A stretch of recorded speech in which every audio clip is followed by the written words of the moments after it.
Dikshant parade! Southern! Dikshant parade! Vishram!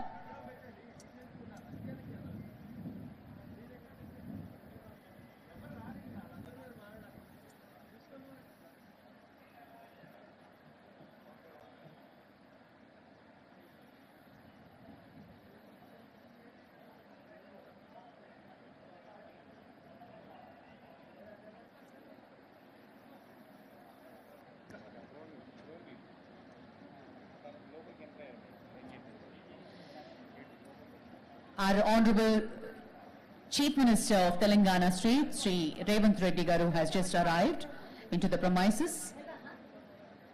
And నీళ్లు నిధులు నియామకాల కోసం వచ్చిన తెలంగాణను గాడిన పెట్టేందుకు ఒక్కో అడుగు వేసుకుంటూ ముందుకు కదులుతున్నారు సీఎం రేవంత్ రెడ్డి గారు. అధికారం చేపట్టిన 90 రోజుల్లోనే 30,000కు పైగా ఉద్యోగాలు నియామకాలు భర్తీ చేశారు. Ati and warm welcome to the General salute! Salame Shastra!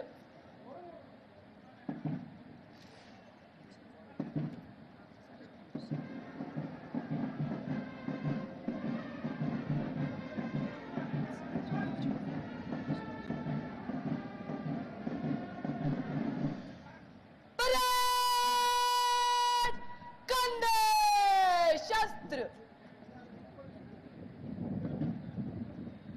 Parade!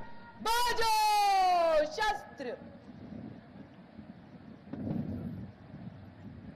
రాజా బహదూర్ వెంకట్రామరెడ్డి గారి ప్రాంగణంలో పోలీస్ అకాడమీ డైరెక్టర్ అభిలాష బిస్ నాయకత్వంలో వారి శిక్షణ ఆధ్వర్యంలో ఈరోజు సబ్ ఇన్స్పెక్టర్లు, రిజర్వ్ సబ్ ఇన్స్పెక్టర్లు, ఏఎస్ఐలు 500 మందికి పైగా శిక్షణ పొంది రేపటి నుండి 4 కోట్ల తెలంగాణ ప్రజల సేవకు బయలుదేరుతున్న మీ అందరికీ మనస్ఫూర్తిగా శుభాకాంక్షలు తెలియజేస్తున్నా.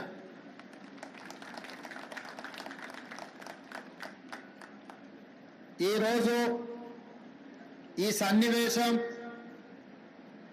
మీతో పాటు నాకు కూడా ఒక మధుర జ్ఞాపకం.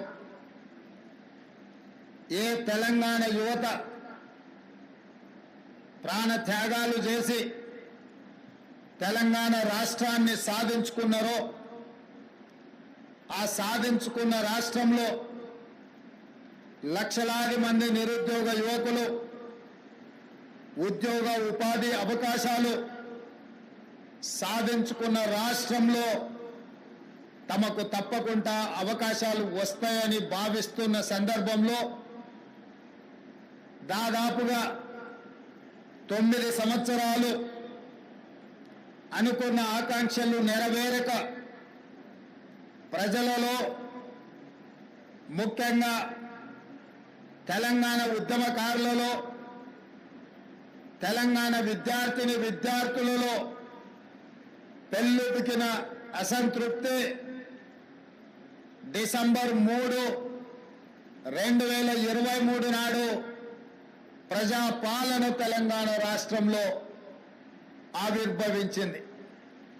ఆ ప్రజాపాలన ప్రజలకు అందుబాటులో ఉండి ప్రజల అవసరాలను తీరుస్తూ, ప్రజల యొక్క ఆవేదన వింటూ, ఆలోచనలు పంచుకుంటూ ఈ తెలంగాణ రాష్ట్రాన్ని పునర్నిర్మించుకోవాలన్న ఆలోచనతోటి ప్రభుత్వం ఏర్పాటు చేసిన 90 రోజులలో 30,000 పైచిలకు నిరుద్యోగ యువకులకు ఉద్యోగ అవకాశాలు, ఏ ప్రాంగణంలో అయితే మేము ప్రమాణ స్వీకారం చేసినామో అదే ఎల్బీ స్టేడియం ప్రాంగణంలో 30,000 మంది తెలంగాణ నిరుద్యోగ యువతీ యువకులకు ఉద్యోగ పత్రాలు అందించి మీరెన్నుకున్న ప్రభుత్వం మీ సేవలో నిమగ్నమై ఉంటది అని చెప్పి మీకందరికీ విశ్వాసం కల్పించే ప్రయత్నం చేసినాం.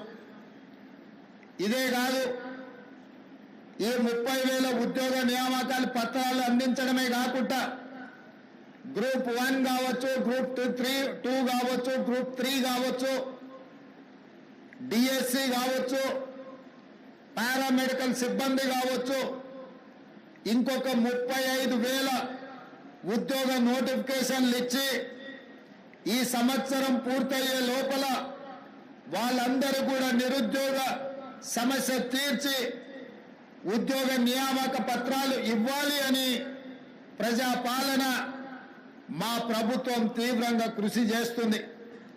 ఒకనాడు తెలంగాణ పబ్లిక్ సర్వీస్ కమిషన్ అంటే ప్రశ్నాపత్రాలు పరీక్షా కేంద్రాలలో ఉండకుండా జిరాక్స్ సెంటర్లలో ఎక్కడ పడితే అక్కడ విచ్చలవిడిగా అమ్ముకుంటుంటే పరీక్షలు రాసిన లక్షలాది మంది నిరుద్యోగ యువకులు ఆందోళనకు గురై ఆందోళన బాట పడుతున్న సందర్భంలో తెలంగాణ పబ్లిక్ సర్వీస్ కమిషన్ ని సంపూర్ణంగా ప్రక్షాళన చేసి ఎలాంటి అనుమానాలకు ఎలాంటి తప్పిదాలకు అవకాశం లేకుండా పబ్లిక్ సర్వీస్ కమిషన్ ని కొత్తగా నియమించి ఆ నియామకాల ద్వారా నిరుద్యోగ యువకులకు ఉద్యోగ నియామకాలు అందించాలన్న ఆలోచన మా ప్రభుత్వం చేస్తున్నది. అందుకే ఈరోజు పబ్లిక్ సర్వీస్ కమిషన్ నిర్వహిస్తున్న ఏ పరీక్షల మీద లక్షలాది మంది నిరుద్యోగ యువకులకు ఎలాంటి అనుమానాలు లేవు. గత 9 సంవత్సరాలు ఉద్యోగ నియామకాల కోసం నోటిఫికేషన్లు ఇవ్వమని కదం దొక్కిన విద్యార్థులు ఈనాడు మన ప్రభుత్వం వెంటనే ఇస్తున్న ఉద్యోగ నోటిఫికేషన్లను మళ్ళీ కొంతకాలం వాయిదా ఇవ్వండి, అన్ని నోటిఫికేషన్లు ఒకేసారి వస్తే మేము పరీక్షలు రాయడం కష్టమవుతుంది, మాకు అన్ని పరీక్షలు హాజరు కావాలి, ఒక దాంట్లో కాకపోతే ఇంకొక దాంట్లో అయినా మాకు ఉద్యోగ అవకాశాలు వస్తాయి అని చెప్పి వాళ్ళందరూ మా ప్రభుత్వానికి విజ్ఞప్తి చేసింది. అందుకే గ్రూప్ 2 పరీక్షల్ని వాయిదా వేసి మీకు అనుకూలమైన నిర్ణయం తీసుకోవడం జరిగింది. ఆనాడు ఉద్యోగ అవకాశాల కోసం కదం దొక్కిన మీరు ఈనాడు నోటిఫికేషన్లు ఇవ్వడంతో శిక్షణ తరగతులలో మీరు నిమగ్నమై చదువుకుంటున్నారు. అందుకే ఈరోజు తెలంగాణలో నిరుద్యోగ యువకులు ఉత్సాహంతో ఈ ప్రభుత్వం మాకు ఉద్యోగాలు ఇస్తుందన్న ఆలోచనతోని పరీక్షలకు తయారవుతున్నారు. ఈ నేపథ్యంలో తెలంగాణ రాష్ట్రం నూతనంగా ఏర్పడ్డ రాష్ట్రం అభివృద్ధే కాదు, కొన్ని అవలక్షణాలను వ్యసనాలకు బానిసలైన కొంతమంది వ్యక్తులు స్వార్థ ప్రయోజనం కోసం తెలంగాణలో డ్రగ్స్ కానీ గంజాయి కానీ సైబర్ క్రైమ్ నేరాలకు కొంతమంది పాల్పడుతున్నారు.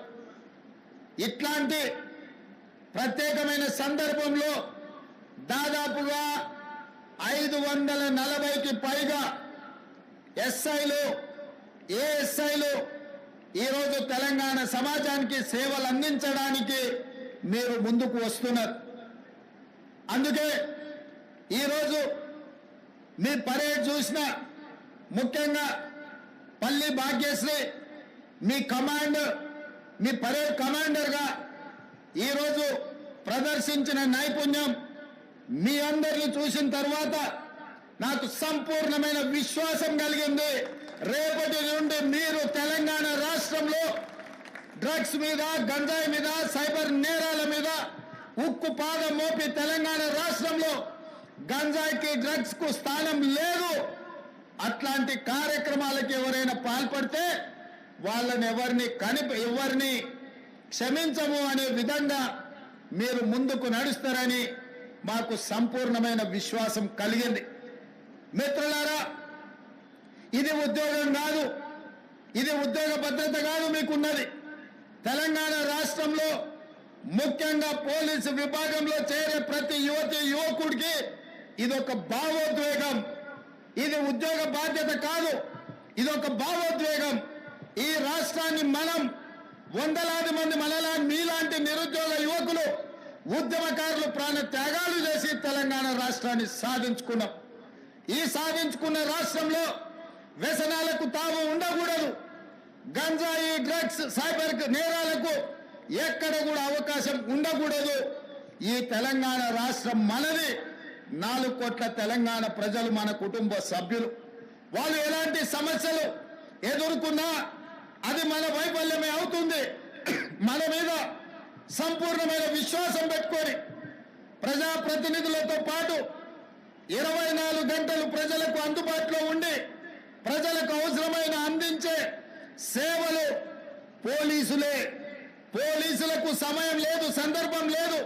ఏ సమస్య వచ్చినా, వరదలు వచ్చినా, కరువు వచ్చినా, లేకపోతే భూకంపాలు వచ్చినా, శాంతి భద్రతల సమస్యలు వచ్చినా, లేదా మత కలహాలు వచ్చినా, ఆర్థికపరమైన నేరాలు జరిగినా, ఏది జరిగినా ముందు బాగానే ఉండి ఆ సమస్యల మీద పోరాటం చేసేది పోలీసు సిబ్బంది, పోలీసు విభాగం.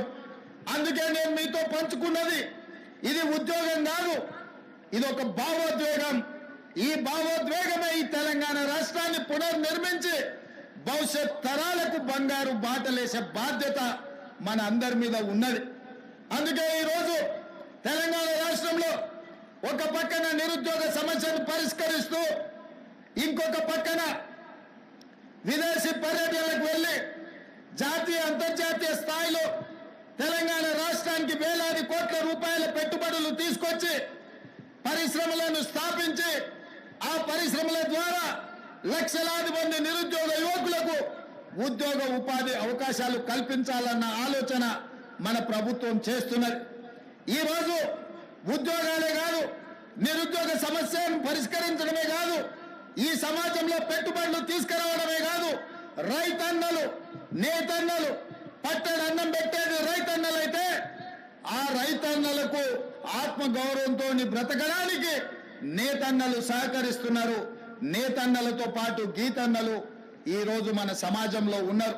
కుల వృత్తులు, చేతి వృత్తులను బలోపేతం చేస్తూ ఆ వృత్తులను ఆదుకుంటూ ఈనాడు తెలంగాణ రాష్ట్రంలో 8 నెలల్లోనే సరిగ్గా 27 రోజుల్లో 18,000 కోట్ల రూపాయలు రైతు రుణమాఫీ చేసి 22,22,687 మంది రైతుల ఖాతాలో 18,000 కోట్ల రూపాయలు వేసిన చరిత్ర ఈ దేశంలోనే మొట్టమొదటిది.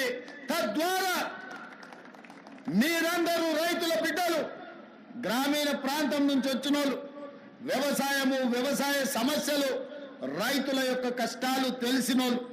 నేను కూడా గ్రామీణ ప్రాంతానం నుంచి, వ్యవసాయ కుటుంబం నుంచి వచ్చిన వాడినే. రైతు యొక్క కష్టాలు నాకు తెలుసు.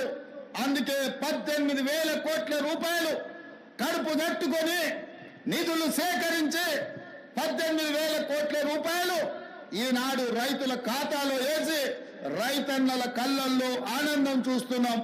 వ్యవసాయం దండగ కాదు, వ్యవసాయం పండుగని నిరూపించి ఈనాడు తెలంగాణ రాష్ట్రంలో రైతుల ఆత్మగౌరవంతో తలెత్తుకునే విధంగా రాష్ట్ర ప్రభుత్వం నిర్ణయాలు తీసుకుంటున్నది. ఇవాళ ఈ తెలంగాణ రాష్ట్రం పచ్చగా ఉండాలన్నా, పసిడి పంటలు పండాలన్నా ప్రాజెక్టులతో పాటు చెరువులను, కుంటలను కాపాడుకునే బాధ్యత మన మీద ఉన్నది. నిన్న మన మీరందరూ చదివి ఉండొచ్చు, చూసి ఉండొచ్చు. రేవంత్ రెడ్డి గారికి ఏమొచ్చిందయ్యా, హైడ్రా పేరు మీద మీ చెరువుల్లో విలాసవంతమైన విల్లాలు కట్టుకుంటే ఆయన నేల గూలుస్తున్నాడు అని. నేను ఒక్క మాట అడగదలుచుకునే వేదిక మీద నుంచి తెలంగాణ ప్రజల్ని, ముఖ్యంగా హైదరాబాద్ నగర వాసులని, 1908లో ఈ మహానగరం మీద వరదలు ఉప్పెనై కమ్మేస్తే వేలాది మంది ప్రాణాలు కోల్పోతే ఆనాటి నిజాం సర్కార్ మోక్షగుండం విశ్వేశ్వరయ్యను ఆర్కిటెక్ట్ గా నియమించి 100 కోట్ల రూపాయల నాడు ఖర్చు పెట్టి ఉస్మాన్ సాగర్, హిమాయత్ సాగర్ ను నిర్మించిండ్రు. అనంతగిరి కొండల నుంచి వచ్చే వరదల్ని నిలువరించిన నీళ్లను ఈ మహానగరానికి తాగునీటి వసతులుగా ఏర్పాటు చేసింది. ఒకనాడు ఎక్కడి నుంచి హైదరాబాద్ నగరానికి తాగునీళ్ళు వచ్చేది కాదు. ఉస్మాన్ సాగర్, హిమాయత్ సాగర్ నుంచే లక్షలాది మంది హైదరాబాద్ బిడ్డలకు తాగడానికి నీళ్లు ఇచ్చారు. హైదరాబాద్ దాహార్తిని తీర్చిన ప్రాజెక్టులు గండిపేట, హిమాయత్ సాగర్. ఇలాంటి ప్రాజెక్టుల చుట్టూతా బాగా సంపాదించుకున్న వాళ్ళు, ఆగర్భ శ్రీమంతులు ఫామ్ హౌజులు కట్టుకున్నారు. వాళ్ళు ఫామ్ హౌజులు కట్టుకుంటే మనకు అభ్యంతరం లేదు, వాళ్ళు సంతోషంగా ఉండడమే మనకు కావాల్సింది. కానీ ఆ ఫామ్ హౌజులలో ఉన్న డ్రైనేజ్ కనెక్షన్ లేదు. వాళ్ళ డ్రైనేజ్ తీసుకొచ్చి గండిపేట నీళ్ళలో కలిపిండ్రు. వాళ్ళు వాడిన డ్రైనేజ్ నీళ్లు గండిపేట నీళ్ళలో కలిస్తే ఆ నీళ్లు తాగడానికి నగరానికి ఇస్తున్నాం. నేను అడుగుతున్న మిత్రులారా, ఇవాళ మీరు చెప్పండి, ఎవరో బలిసినోడు కట్టుకున్న ఫామ్ హౌస్ డ్రైనేజ్ నీళ్లు గండిపేట తాగి నీళ్ళలో కలుస్తుంటే ఆ నీళ్ళని నగర ప్రజలకు తాగడానికి ఇస్తే ముఖ్యమంత్రిగా నేను వైఫల్యం చెందినట్టు కాదా? ఒక్కసారి ఆలోచన చెయ్యండి. భవిష్యత్ తరాలకు అందించాల్సిన బాధ్యత చెరువులు, కుంటలు, నాలాలను ఎవడెవడో ఆక్రమించుకుంటే వాళ్ళ ఆక్రమణలో చెరబడితే ఇవాళ నగరం మీద ఉప్పెనై వరదలు వస్తున్నాయి. ఆ వరదలు ఎక్కడికి వెళ్తున్నాయి? బస్తీలో ఉన్న పేదోళ్ళ ఇళ్లకు పోతున్నాయి. పేదోళ్ళు జీవితకాలం కష్టపడి సంపాదించుకున్న ఫ్రిడ్జ్, టీవీ, మంచము, బట్టలు, కట్టుకున్న బట్టలతో సహా అర్ధరాత్రి పూట వాళ్ళ ఇళ్లకు నీళ్లు వస్తే తడిసి ముద్దయి అనాథలాక రోడ్డు మీద నిలబడాల్సిన పరిస్థితులు వచ్చినాయి. మున్నేరు వాగు పక్కన ఖమ్మంలో అయినా, వరంగల్ జిల్లాలో అయినా, హైదరాబాద్ నగరంలో అయినా, కృష్ణానది ఒడ్డున మునిగే ప్రాంతాలైనా దుర్మార్గులు ఆక్రమించుకున్న చెరువుల వల్లనే ఇవాళ వరదలు వస్తున్నాయి. అందుకే హైడ్రాను ప్రారంభించినాం. హైడ్రా స్పెషల్ టాస్కే ఈ చెరువులను ఆక్రమించిన వాళ్ళను చెరబట్టిన వాళ్ళ నుంచి విడిపించాలని, అలాంటి వాళ్ళను అవసరమైతే చెరసాలకు తోలాలనేది నా ప్రభుత్వ విధానం. అందులో ఎంత గొప్ప వ్యక్తులున్నా, ఎంత మహామహులున్నా వాళ్ళు చెరువులను వదలక తప్పదు. అందుకే ఈ వేదిక మీద నుంచి గొప్ప వ్యక్తులకు నేను విజ్ఞప్తి చేస్తున్నా, అయ్యా, ఆక్రమించుకున్న చెరువులను మీరే వదలండి, గౌరవంగా పక్కకు తప్పుకోండి, నీటిపారుదల శాఖకు అప్పగించండి, మీకేం కావాలనో పోయి దూరంగా కట్టుకోండి. లేకపోతే ఉన్న పలంగా నేల మట్టం కూలగొట్టే బాధ్యత నేను తీసుకుంటా.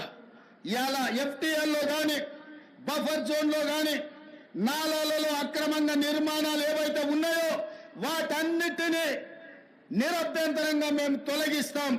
మీరు ఎక్కడికి వెళ్ళినా, మీరు తాత్కాలికంగా కోర్టుల నుంచి ఏమన్నా తెచ్చుకున్నా న్యాయస్థానాలలో కూడా కొట్లాడి ఆ స్కేలను వెకేట్ చేయించి మీరు ఆక్రమణలు తొలగిస్తాం. ఇదే కాదు, ఇవాళ మూసి ఒకప్పుడు అనంతగిరి నుంచి వచ్చే కృష్ణానది జలాలకు ఒక ఆలవాలం. కానీ ఇవాళ కాలుష్యం అయిపోయింది. ఇవాళ మన బతుకులను చిందరవందర చేస్తున్నాయి. నల్గొండ జిల్లా రైతులు ఇవాళ ఏడుస్తున్నారు. హైదరాబాద్ నగరంలో నుంచి వచ్చిన కాలుష్యం నల్గొండ ప్రజలకు చేరుతుంది. అక్కడ పంటలు కూడా విషమయం అయిపోయినాయి. మా కోమటిరెడ్డి వెంకటరెడ్డి గారు పదే నా దృష్టికి తీసుకొచ్చి నల్గొండకు వస్తున్న కాలుష్యాన్ని నియంత్రించండి, మూసిని ప్రక్షాళన చెయ్యండి అని. అందుకే కేంద్ర ప్రభుత్వ సహకారంతో మూసి ఆక్రమణలు తొలగించి మూసిని ప్రక్షాళన చేసి ఒక అద్భుతమైన మూసి రివర్ డెవలప్మెంట్ ఫ్రంట్ ను అభివృద్ధి చేసి పేదవాళ్ళకు అక్కడ వ్యాపారాలు చేసుకోవడానికి అవసరమైన అవకాశాలు కల్పిస్తాం. మరి ఇవాళ మూసి పరివాహక ప్రాంతంలో పేదలు ఆక్రమించుకొని ఉన్నారు. జిల్లాల నుంచి వచ్చి ఇల్లు కట్టుకొని ఉన్నారు. రూపాయి కూడబెట్టి గుడిసెలేసుకొని బ్రతుకుతున్నారు. వాళ్ళ పట్ల మానవత్వంతో వ్యవహరిస్తుంది ప్రభుత్వం. మూసి నాలలో ఉన్న శాశ్వత నివాసదారులు ఎవరైతే ఉన్నారో వాళ్ళందరికీ డబుల్ బెడ్రూమ్ ఇల్లు ఇచ్చే బాధ్యత ఈ రాష్ట్ర ప్రభుత్వం తీసుకుంటుంది. దాదాపుగా 11,000 మంది అక్కడ ఇల్లు ఉన్నాయి. ప్రతి వాడికి 11 కాదు, అవసరమైతే 12,000 మంది అయినా ప్రతి వాడికి డబుల్ బెడ్రూమ్ ఇల్లు ఇచ్చి వాళ్ళని ఆత్మగౌరవంతో బ్రతకటట్టు ఈ ప్రభుత్వం పునరావాసం కల్పిస్తుంది. అట్లాంటి కార్యక్రమాలల్లో ఇవాళ శిక్షణ పొందిన ఈ ఎస్ఐలు ప్రజల సహకారం కోసం మీరు బాధ్యత తీసుకోవాలి. అదేవిధంగా ఎక్కడైతే ఆక్రమించుకున్నారో మూసీలు, ఎఫ్టీఏలు, బఫర్ జోన్, నాలాలో ఉన్న వాళ్ళు తొలగించండి. ప్రభుత్వ భూముల్లో లేకపోతే ప్రైవేట్ భూముల్లో అనుమతి లేకుండా కట్టుకున్న వాళ్లకు వాళ్ళని ఏదైనా రెగ్యులరైజ్ చేయడానికి స్కీమ్ ఉంది. కానీ ఎఫ్టీఎల్, బఫర్ జోన్, నాలాల వాటికి రెగ్యులరైజేషన్ స్కీమ్ లేదు. ఇవాళ కాకపోతే రేపైనా వాటిని తప్పకుండా తొలగిస్తాం.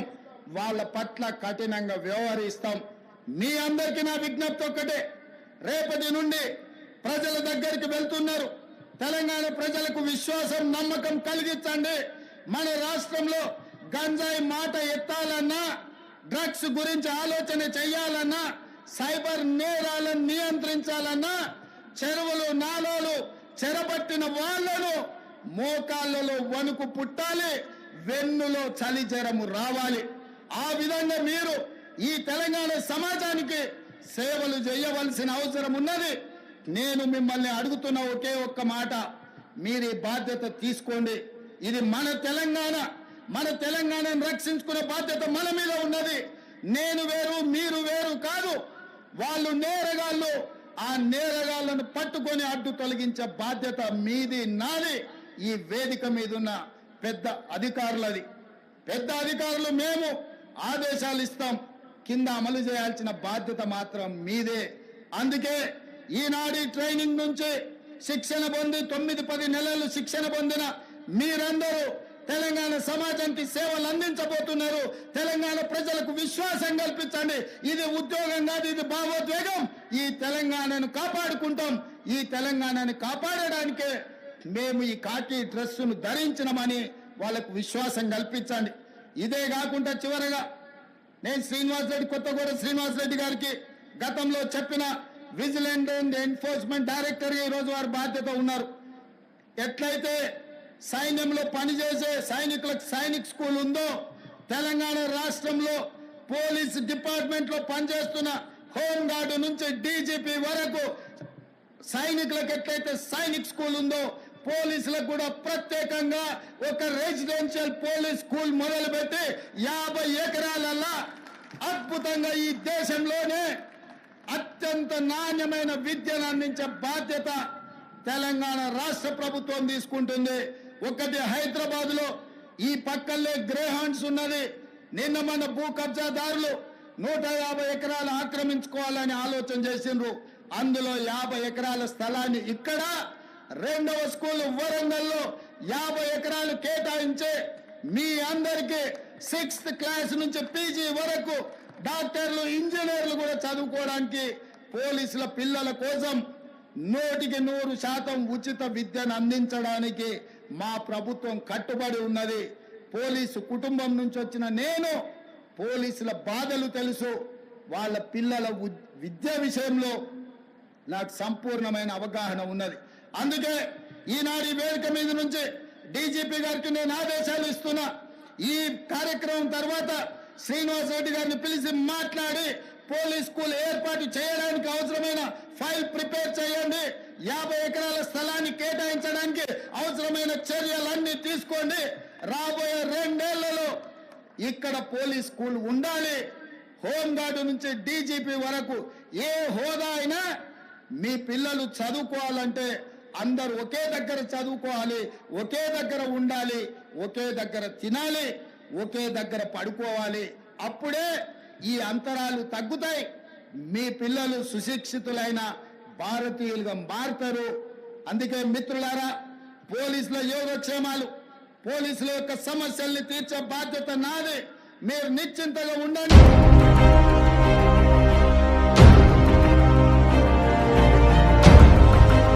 हैदराबाद वॉइस, आपकी आवाज।